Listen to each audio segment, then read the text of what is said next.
What's up, y'all? It's Shuffle, and today we're going to be doing a district tier list. This is something I've been asked about quite a few times, surprisingly. I didn't think there was much going on with the districts that warranted a tier list, but you know we like those tier lists at this channel. So we're going to make this, or we're going to make this tier list, I should say, and special thanks to Tatsu, who helps me with a lot of things, such as thumbnails, and a list like this. So very much, or very huge, massive thank you, as always. And if you have not thanked Tatsu, you should, so thank her. And for this tier list, I guess before we get started, I should always plug myself because I always forget to do that. Actually, I never forget to do that. I'm all backwards. Anyway, like, comment, subscribe. Check out the box below for all the cool stuff like Discord, Twitter, Twitch, and Patreon. Lots of awesome stuff. Each thing has its own unique set of perks, with, I guess, Twitter being probably the best one because I just tweet about random garbage that I think of, and then I share memes and I talk about my cats. I'm kidding. Check out the other stuff. Anyway, so for this tier list, I'm gonna try and make sure that when I'm considering things, I'm not just considering it from like my standpoint, because something like the Puppet Theater, for instance, I don't need it anymore, and that's not to say like, haha, I'm amazing, but it's just the more experience you get with the game, and you understand like the pace of battle, and you understand how to build proper teams, and you understand where you can heal stress in dungeons, even if it's something simple like opening a door, disarming a trap that's right at the door, and then shutting it and going through a different hallway. That kind of stuff is like, when you get stress healing from that, the stuff like Puppet Theater doesn't really matter. And I'm sitting here pretty much giving my Puppet Theater explanation before I start talking about the Puppet Theater. So we're gonna start with the red hook, or the crimson hook, whatever it is. This is an obvious D tier. This thing is just a meme. It's really just there because we have the districts open here, so it's just there to serve no purpose and just drain resources. That's all it's there for. And you know, it looks cool, but obviously it can't do anything, so it's worth nothing for an estate. The bank is S. This is probably I shouldn't say highly contested. There's some people that are like, yeah, well, I could just run Antiquarian and sell trinkets and this and that, and then I don't need the bank. And that's true. The bank, like, there are times you don't need the bank, but the bank has its power in the fact that it can, even if you get it early, it can generate some extra money for you, like several thousand gold. Like, people, rightly so, say that you need like 100 to 150,000 gold, because once you hit that point and you have the bank, then you don't need money again. For the most part, like, you will probably never need money again on that file if you have the bank and your gold counter gets over 100,000, because the compound interest per week on the bank gives you 5,000 at that point, at minimum, the 100,000 threshold, and that's enough to outfit an expedition. So any extra money you bring is just going into skills and buying gear and trinkets and stuff. So if you're just running missions and you don't have to buy upgrades, then the bank will carry you for like the rest of the game, or you can let it sit there and build up to like 200,000 and then buy all your upgrades and then let it go after that. But the bank, it's a very powerful effect. I don't recommend rushing it, but people have rushed it before and they say that, you know, they've had success with it, so make it that what you will. But I usually don't like to get this until my guild hall, I got confused there, let's say blacksmith, but my guild hall is maxed, or I can max it. So if I'm at level 4 skills and I'm getting ready for champion, and I'm not going to get to champion anytime soon, then I might build the bank. Or if I'm about to get into champion, then I'm going to finish the guild hall first, because the 5 accuracy and the extra effects from skills is very powerful. But the bank is good. Don't let anyone tell you different. Even if you can run anti and sell trinkets and farm missions and stuff, this just makes it easier. You don't have to take anti every single week. You can just take her once every now and then. Just, you know, drop a good 20-30,000 into the bank. It's going to carry you for a while. So you don't have to spam Antiquarian when you have the bank, which is what I'm trying to get at. You don't have to sell every single trinket you find when you have the bank.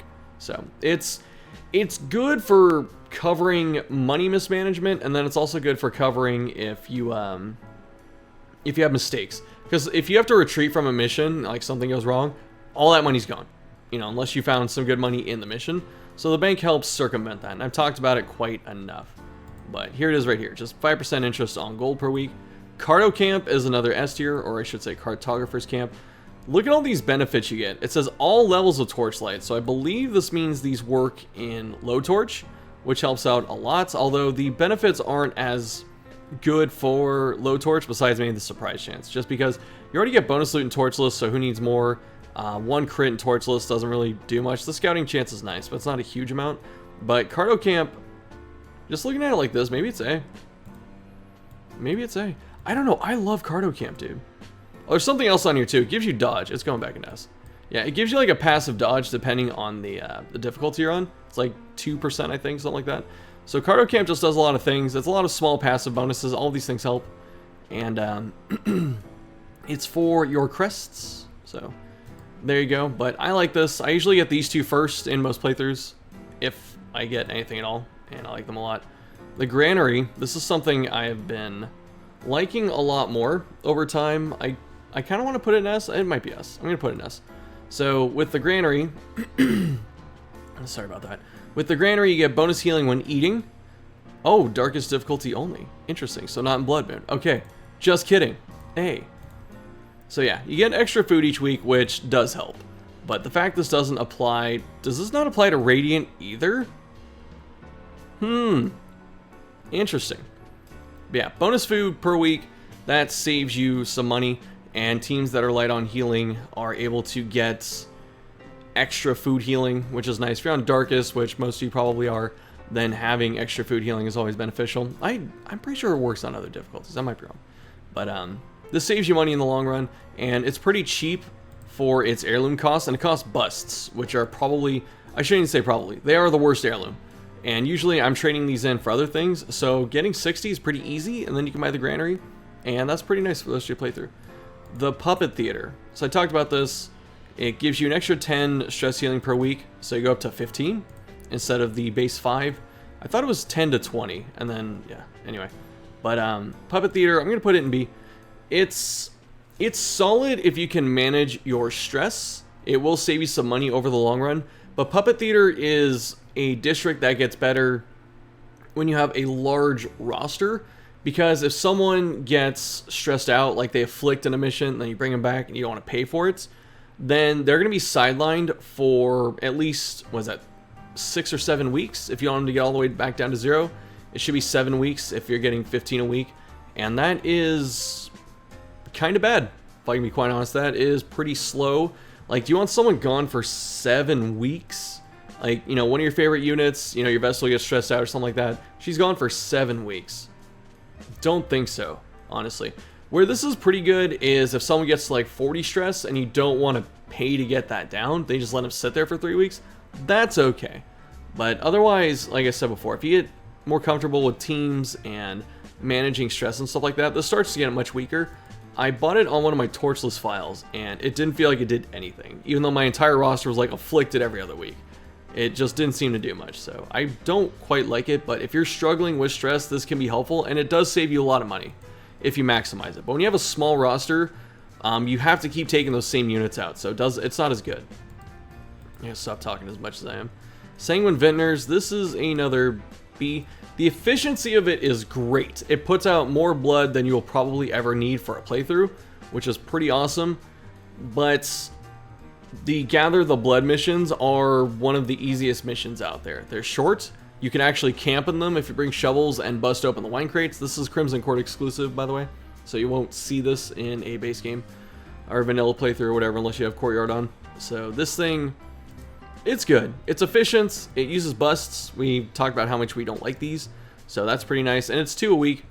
But the issue with this thing is it hits a point where it just doesn't matter. But I guess that's the same issue with the bank. There comes a point where you just don't need money.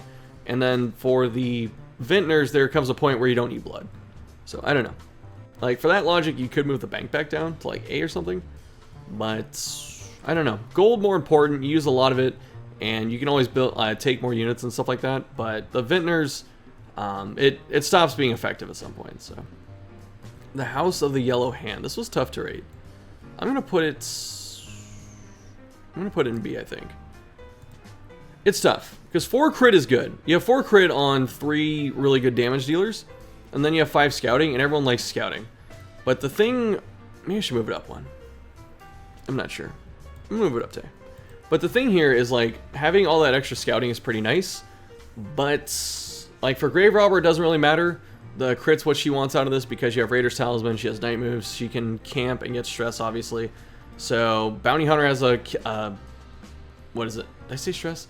he has a scout trinket. So I'm talking about scouting, I'm sorry. But Bounty Hunter has a scout trinket, Grave Robber has a scout trinkets, Highwayman just has damage trinkets, so like the crit and all that, it's cool, but the scouting chance like isn't that impactful. And then it's like you're not usually bringing all 3 of these units on the same team. Like at most you bring maybe 2 of them, like double Bounty Hunters or Bounty Hunter Highwayman or Highwayman and Grave Robber. I don't think I have ever ran Bounty Hunter and Grave Robber together. They just don't synergize. There's not much there. But it's solid. Like scouting is good. Crit's good on damage dealers, so I guess I can leave it in A. Altar Light, this is S. So you get 10% bonus healing and you get 10% stun resist. And you're probably thinking, oh, it's the healing, right? And it's no, it's the stun. The stun resist is what makes this S tier. So giving all of your healers, because you give it to Crusader, Vestal, and Flagellant, giving your religious healers stun resist is freaking nice. Because a lot of the times in some of the hardest missions or in endgame scenarios, you lose people to like damage over time when they hit Death's Door from a crit. That's a very common thing to do. But then another one is your healer gets stunned. There are a lot of fights in the game, or how many are there? There are a few boss fights, I know, off the top of my head. There's at least 2 that stun you. And so that's where people die. There's 3 that I can think of right now, but I digress.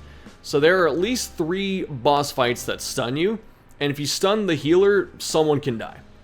And that's just a boss fight. So there are a lot of other fights in the game that have stunning units, so getting stunned on your healer and then someone dies feels really bad. And this helps you not have to deal with that, and then the extra 10% healing is pretty good. Vestal doesn't really need it, and it's not that amazing for Flagellants, but Crusader greatly appreciates this. And it's okay for Vestal. But this does not help Reclaim on Flagellant. It only helps his other heals that aren't restoration effects. But like I said, the stun resist is why you want this, mostly. It's not just the healing output. So, let's see. Training Ring, this is an S tier. This hits a lot of units too, that's why it's really good. So you get Arbalest, Houndmaster, Man-at-Arms, and then if you have Shieldbreaker DLC, it gets it to her, and then if you have Musketeer, that's another character. So that's 5, potentially. That is really good. And it gives you accuracy, which every hero in the game needs accuracy. Even the snipers, even though they have like really good accuracy, having an extra 4 is great. You can actually start really considering things like rabies on Musketeer and Arbalest then. Like you could before, but this makes it feel a lot better. Houndmaster has trash accuracy, that helps him. Man-at-Arms has pretty bad accuracy overall, and this also helps him with riposte accuracy. And then Shieldbreaker obviously appreciates it. Then everyone gets 10% max HP on top of that. So Arbalest already a tank, Man-at-Arms already a tank, Houndmaster guards people as one of his builds, so he has dodge and then more HP. Oops, just bumped my desk. Fantastic. Shieldbreaker greatly appreciates HP, and then Musketeer same as Arbalest obviously. So this thing is ridiculous. Just great stats. 4 accuracy on everyone, 10% HP. Like, you cannot ask for more. I guess you could ask for more, but you shouldn't. You should be happy with what you have, and I'm happy with this thing. Athenaeum is pretty hard to rate, or Athenaeum, I can't even say it. Athenaeum is pretty, Athenaeum, anyway, it's pretty hard to rate, but I want to put it lower, but I'm actually going to kind of trust this hunch that's in my gut that's saying it is pretty solid. So you get the 15 blight chance and the 10 debuff chance. The debuff chance applies to all 3 characters. There are debuffs on Occultist, he has 2 moves that debuff.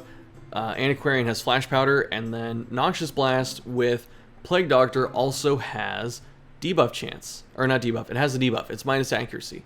So all 3 characters have debuff chance, and then 2 of them have Blight. So that's Plague Doctor and Antiquarian.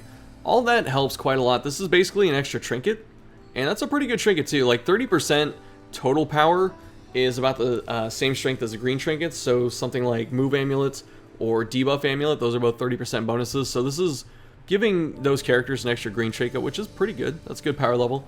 And the healing off of Knowledge Curios, this doesn't come into play that often.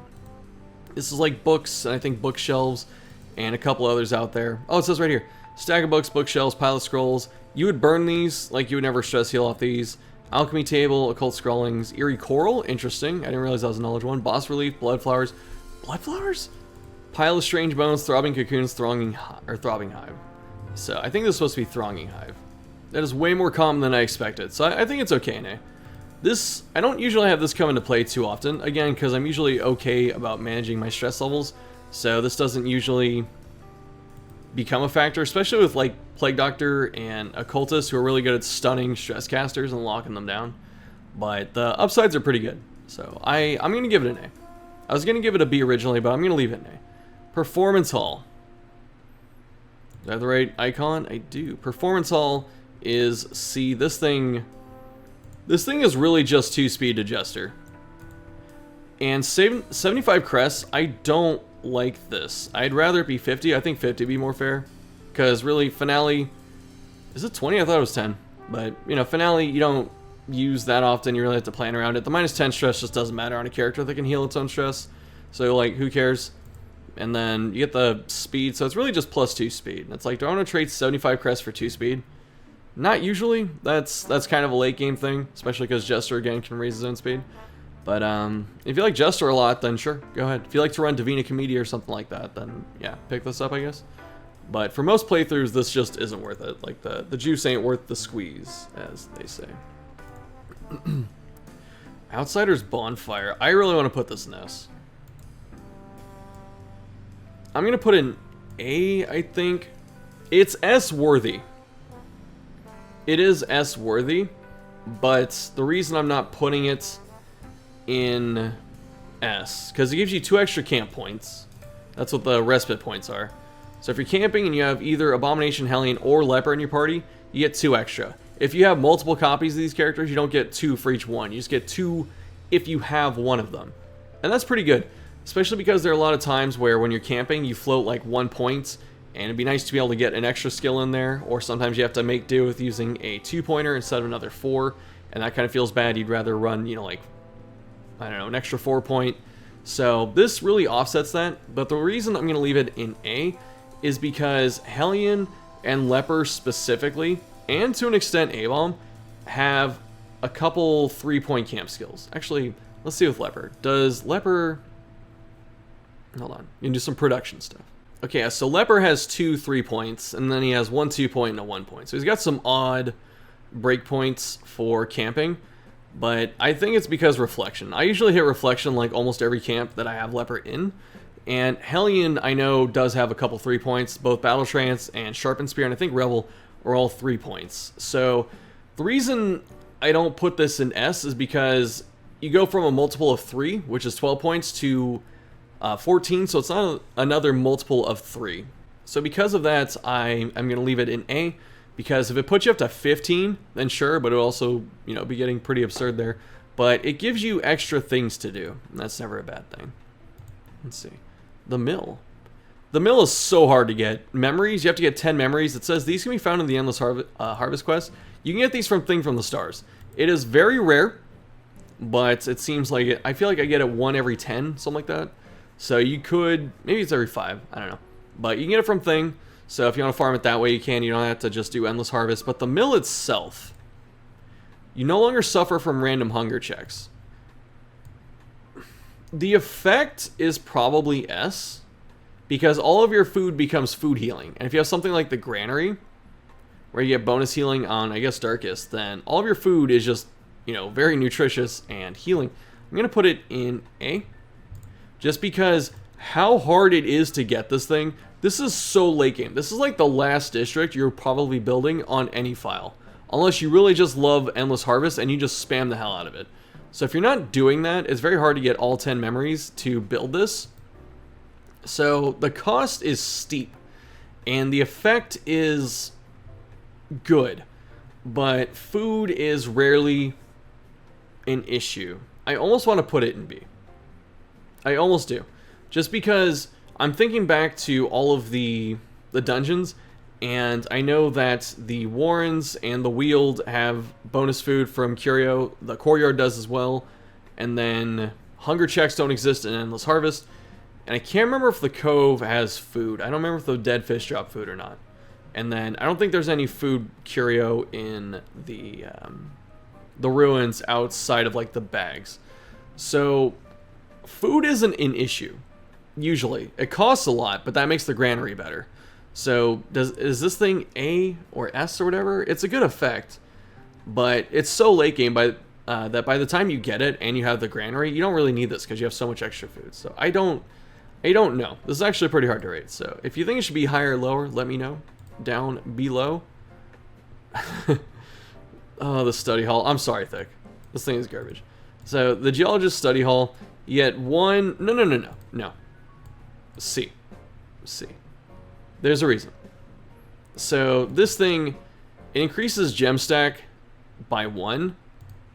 This is only good for trap gems. You get trap gems from, you get it from Collector and Secret Rooms. Collector only drops you 1, so you don't need to stack those. So this is really good for Secret Rooms, but like it doesn't stack all 3. They stack up to 2, I believe. So the only time this gets like super mega incredible value is if you fight both Collector and find a Secret Room in the same mission, and you get 4 of these. So that saves you 2 extra slots. That's pretty good. But usually when you're finding trap gems, there are plenty of things you can kick out of your inventory that really just don't, like they're not going to measure up to that amount of gold except for like a Jute Tapestry. So if you have the trap gems, like I will throw away a full stack of gold for one of those gems just because it's like an extra 2,000 compared to it. So if you have trap gems don't get as impactful either because of her gold limit. But anyway, so the other thing with the study hall is increasing the gem stacks by 1 for every other gem. It is very rare to find 6 gems in a single mission. It usually has to be a long mission, and it has to be like Cove or Ruins, where there are curio like the Holy Fountain and the Dead Fish that drop gems very consistently. So if you're not in one of those situations, you will probably not be finding 6 gems. Sometimes the game does go wild. Like I've done Cove runs where I found like 6 sapphires and 8 rubies. I've done that. But that's like once a year, honestly. It almost feels like it's once a year. So it probably isn't, but you know, I'm exaggerating a little bit. But it's not worth enough. It's not enough value for something like that. Especially because a lot of the more common gems like citrine aren't worth picking up. Even if you have this, it costs shards too. I'd rather buy some other trinket than buy this thing. So if you have a full stack of citrine and they go up to 6, since they're 250 each, you are only, what is that? I think 1,500 gold. That's still worth less than a gold stack. So you have to find 6 citrine before you get like the study hall value, and then it's still 1,500 gold. So really this is best for probably jades, and jades are really hit and miss. They feel pretty touchy. So like once you get into veteran and champion, jades become less common because the higher level gems become more common. It feels that way. Anyway, I don't have math to back that up, so this thing just doesn't do much. It's really the fact that it lets you stack trap gems. That's the only saving grace. Otherwise, I would put this thing in the dumpster. So I'm going to leave it up there, I guess. Tainted Well. Laudanum sucks. Although this can be helpful. Like, this is good in Endless Harvest. That's the only place I see that being good in. But this here, increasing holy water effectiveness from 33 to 45%, that's pretty good. So I'm going to put this in A. So I like holy water a lot because it's a preventative measure. It's proactive. So if you know you're in danger of getting hit by status attacks, so like they have 2 or 3 on the enemy lineup, then you pop holy water preemptively. There are bosses that hit you with status quite often. And a lot of the stronger enemies in the game, they have slightly higher effectiveness, I think. It goes from like 140 to 150 champion for a few of them. And then they have pretty good crit rates. So like if they crit, it goes up to like 160, even if it's 140. So having something like this to help bridge the gap and keep you safe, like you can't really get anything better than that. That's pretty nice. I like this a lot. The only thing that kind of sucks is I guess the disease resist, but this even gets better with that. So the laudanum buff, like I said, only really good in Endless because you need laudanum to cure horror. You can't cure the horror from Shieldbreaker's Nightmares. And then, what is it? Like if you cure stress with this thing, like, are you gonna get hit by another horror attack again? You can, but it's not, I don't know. I don't think it's that common. But otherwise, in Endless Harvest, this is good. But it's not really good in regular play, and then again, costs 100 shards. So, who really cares? And then our final one, pretty cool. I catastrophically messed up my take, but the Miasmal Orchard, I'm putting this in C. And the reason is, this just isn't worth much. Like, oh my goodness, disease is so few and far between that it's better to bring a cure for it, or use holy water, or use medicinal herbs to cure debuffs, because debuffs are way more debilitating. Like, even in the Warrens, where disease is common, you have hook pigs, which lower your disease resist, and why... I guess you'd have like a 50-point swing, but instead I could have like just a 25 by using a medicinal herb to cure that debuff instead of, you know, needing this. And it's, again, 100 shards, which isn't that good. And then you get this blight resist buff, which... like, why? I guess just doesn't seem that impactful. Because, again, you can run holy water. Like, I'd rather run 2 stacks of holy water and 1 stack of anti-venom, and then use the holy water to block blight. But I guess there is the added benefits of being able to block blight while you're in the fight. So, like, use an anti-venom because something got through, and then you get to save your holy water for bleeds and debuffs, I guess. So that's kind of nice. But it's really just, again, outside of Endless Harvest, not that good, in my opinion. Yeah, so that's it for this one. Thanks for watching. Here is the district tier list. So I hope people enjoyed it, because I've been asked about this one quite a few times. The first time I drafted this, the S tier had the most, and then the second time when I actually made the list in, you know, real time, A had the most. So I wonder what changed in my head between then and now. But yeah, so that's it for this one. Coming up next, I have a stalling guide in the works, and then we have some other stuff that I can't remember off the top of my head, but we also have some first looks at a couple different games also, so be on the lookout for those. And as always, thanks for watching. Check out the box below, like, comment, subscribe, all that stuff. I'll see you next time.